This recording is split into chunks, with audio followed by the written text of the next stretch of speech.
there's increased need for preservation because there's pressure to transform, alter, demolish these cultural landmarks that are around us.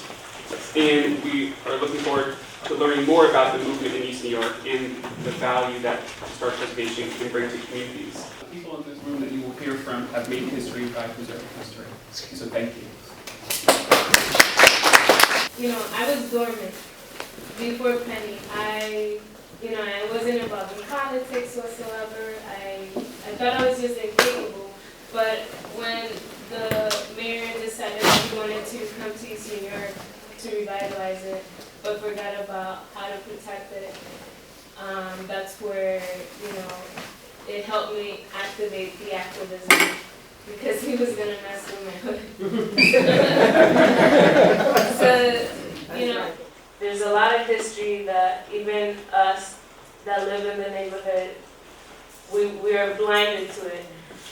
So we want to be able to show that through our tours. And, these tours also help us bring people outside of the community to see the other side that, people are not aware of. So that's one of the ways that we want to spread the word about the other stories that are never shown of East New York. There's a much greater diversity across the span of the city than the preservation movement is often thought about in terms of how people see the movement. It's got a lot more complexity to it. It touches a lot more areas around the city than people realize, and so it's really exciting to be here and to make sure that people realize there's that breadth to the movement. It's closing in on 400 years of the history of this area, and East New York is 180 years old. The naming of East New York, which began around 1838 by Pitkin himself, who was a Connecticut Yankee who came down to make money by speculating in real estate, just like these developers are trying to do today over Brooklyn. So this has been going on for hundreds of years. So I'd like to toss the baton over to Ricardo. I get the fun part because I get to show some old pictures and talk about history. And what I really hope to achieve is to interest you in some of the history, understand what gets lost when we keep changing things and we don't make any efforts to preserve. Well, New York State passed a law in 1799. It didn't end slavery, it phased it out. It said if you were born before 1799, you remained a slave. If you were born after 1799, you were now designated an indentured servant, which meant you were a slave with an expiration date. And what that means is when that church was built in 1823, there were still slaves here. Not many, but there were still slaves here. And kind of all of that history is kind of dissolved away, because all we have is one sign saying African burial ground. That's all it tells people. I have handed out, rather than have a slide presentation, everybody's going to get a copy of this.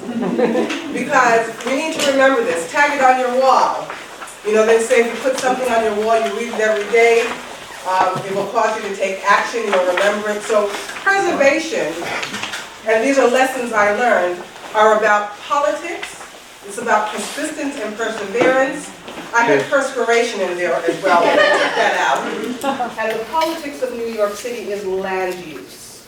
And it's clear, especially here in East New York, where you have a city and a mayor who has decided what they're going to do with this community outside of any input from the residents of this people in this community. So one of the things that when you start a preservation project, you have to understand the political climate as far as the mayor is going. You have to understand the political climate at your local level, your council person, your community board, because though there are political movements going on and you're looking for those allies within that political system.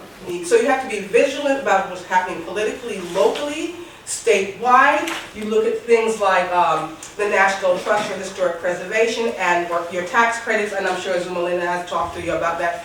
And those laws sunset every 2 to 4 years. So you need to be vigilant about, one, the political and legislative aspects of preservation, and vigilant, which is, and the vigilance is something we'll have to teach to the next generation, right?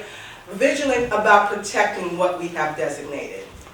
So wrap it up, put it on your wall, and you can scribble perspiration in there. If you want to. You know, it's just like perspiration's not that very nice. All right, thank you so much, Claudette. I'm starting to worry if we've got some perspiration going on here. Is it about 6 times? Our next speaker is someone that we at NIPAP had the good fortune to interview and conduct an oral history with, as Paul mentioned earlier. And so now I'm going to invite her up to tell her own story. And we have Deborah Young from Crown Heights North. I've been there since 2002. We have a co-chair, Gail Branch Mohammed, lives in the community. She's the co-chair. We have Ethel Tyus. She's our legal counsel. We have Suzanne Spelling. Some of you might know her. She's a brownstoner and she's a historian. That's our preservation. She's the one who should be here speaking today because that's what she does. And then we have Mike Combs and Al Drellick and Ersa Witherspoon. Everybody brings something different to the table. Okay? So for those of you who are in the community and are part of this process, don't feel that you don't have anything to offer. Because it takes everybody, even if it's you just making telephone calls, just writing a letter, just going to a meeting. Everything is important, and please, please step up and get involved because it cannot be done by one person. It's going to take a multiple number of people. You've got to get your elected officials involved. You've got to get the people to come out. You've got to generate that interest and let people know this is your home.